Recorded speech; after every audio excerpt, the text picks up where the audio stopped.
காலையில் அசையும் சொத்து, மாலையில் அசையா சொத்து. ஆமா, ஆமா. ஆமா, ஆமா. உண்மைதான். காலையில் அசையும் சொத்து, மாலையில் அசையா சொத்து. அப்படியே நிற்கும் ஃபோட்டோ. நைட் லேட் ஆகிருதுல்ல, அதனால வந்து மேலே போக முடியலம்மா. வெளியிலே வர முடியல, ரொம்ப குளிர் எடுத்துருது. அதனால ஃபோட்டோ வச்சு போட்டு விட்டுறது நைட்டு. சாப்பிட்டீங்களா சிஸ்டர்? யாரையாப்பா சாப்பிட்டீங்களா சிஸ்டர்னு கேட்குற? யோ, நீ அடி வாங்க போற, வீட்டுக்கு வந்து பாருப்ப. என்ன ஜி நியூ இயர் ஆஃப் ராஜியா? நியூ இயர் ஆப்பா? புரியல எனக்கு. லைக் போட்டு விட்டேன் ji. Okay ji, okay okay Murali ji. வணக்கம் மாமா. பாரு ரோஷினி, மாமாக்கு கொழுப்பு பத்தியா, குசும்ப பத்தியா?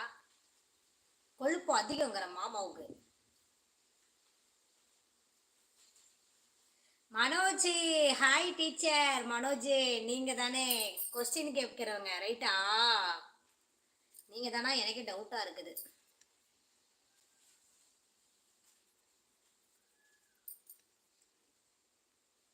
யாரும் உங்களை கைட் பண்ணியிருக்காங்க?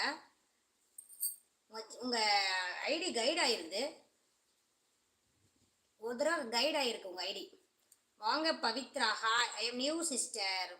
ஹாய் ஹாய் பவித்ரா, வாங்க. எப்படி இருக்கீங்க? நல்லா இருக்கீங்களா பவித்ரா?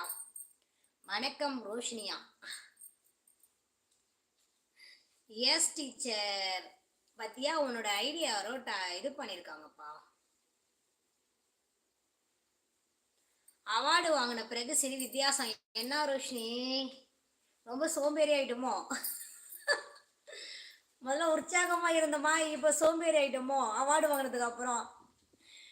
நாடி சிஸ்டர்கிட்ட கேளு. சென்னையில் அவார்டு, சென்னை வேலூர்ல அவார்டு கொடுக்குறாங்க. சிஸ்டரா வரீங்களான்னு கேளு, சரியா? சென்னை வேலூர்ல அவார்டு கொடுக்குறாங்களா அடுத்த மந்த்? வர சொல்லு சிஸ்டரை.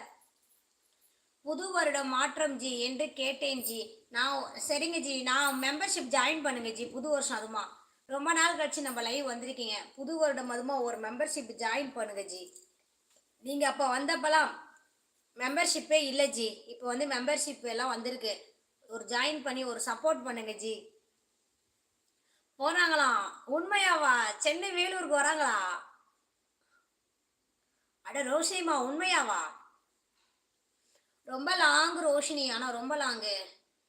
எங்களுக்கே திருச்சி டு வேலூர் டிக்கெட் போட்டாவே 5.5 மணி நேரம் வருதான் ட்ராவல். 5.5 மணி நேரம். 5.5 மணி நேரம். அப்பா வீரமணி ப்ரோ, உங்கள் மேலே நான் செம கோவமா இருக்கேன். போங்க நீங்கள். என்ன காலையிலேயே வந்திருக்கீங்க? நேற்று காலையில் தானே வந்தேன், நீங்கள் இல்லையா? அப்போ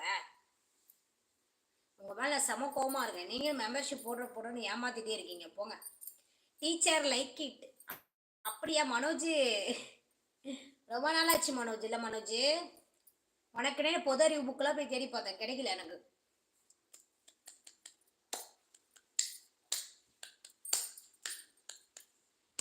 போங்க வீரமணிபுரம், நான் செம கோமா இருக்கேன். மெம்பர்ஷிப்பை போட மாட்டேங்கிறேன். நானும் ரொம்ப நாளாக கேட்டுகிட்டே இருக்கேன். ஹலோ, உங்கள் பின்னால் யாரும்? அது எங்கள் பின்னால் யாருமே இல்லை பாருங்க. பிரிக்ஸ் அது பெத்த படிக்கட்டு. நல்லா பாருங்க. பகலில் சூரியனாவும் இரவில் நில அகவும் அஜி. புரியலை. அது ஒன்றும் பெரிய வித்தியாசம் இல்லை. அவார்டு ஃபங்க்ஷன் பிறகு உடம்பு எடை அதிகமாகி விட்டது. ஆனால் உண்மைதான் ரோஷினி. என்ன உண்மைன்னா, வந்து நம்ம கரெக்டாக நம்ம வேலையை வந்து கரெக்டாக செஞ்சிட்டு இருந்தோம். இப்போ வந்து ஒழுங்காக பண்ணுறதில்ல, சரியா? அதனால் நல்லா சாப்பிட்டு தூங்குறேன்னு நினைக்கிறேன். இருக்க குண்டாகிட்டே இருக்கனா? ஆமாம் ரோஷினி, அப்படித்தான் நினைக்கிறேன் ரோஷினி. இருக்க குண்டாகிட்டே போறணும். மாமா கிட்ட சொல்லி கிளி வச்சிடாத. மாமா பிரியாணி கூட வாங்கி தராது எனக்கு அப்புறம். எங்க போனாலும் நான் பிரியாணி தான் விரும்பி சாப்பிடுவேன். நீ வேற இருக்க அக்கா குண்டாகிட்டு போகுதுன்னு சொல்லிட்டு நீ சொல்லிவிடாத. அவார்டு ஃபங்க்ஷனுக்கு அப்புறம் ஒன்றும் இல்லை, எனக்கு நாடி சிஸ்டர் கூட என்னால் ஒரு வீடியோ தான் எடுக்க முடிஞ்சிச்சு. அதுக்கப்புறம் திரும்ப எதுவும் ஃபோட்டோஸ் எதுவுமே எடுக்க முடியாமல் போயிடுச்சு. அப்புறம்லாம் கரெக்டாக பார்த்தீங்கன்னா அவார்டு வாங்கிட்டாங்கன்னாவே அவங்கவுங்க வேலையை பார்த்துட்டு கரெக்டாக சாப்பிட்டுட்டு கிளம்பி போயிட்டே இருக்காங்க. பிரியாணி அதிகம் உள்ளே போயிடுச்சு போலாம். அடையா ரோஷினி, அதை பிரியாணியை சாப்பிட்டு எனக்கு நெஞ்சை கரைச்சிக்கிட்டு ஐயோயோயோ, நீ வேற ஃபுல்லாக நெஞ்சு கரைச்சிட்டே இருந்துச்சு எனக்கு.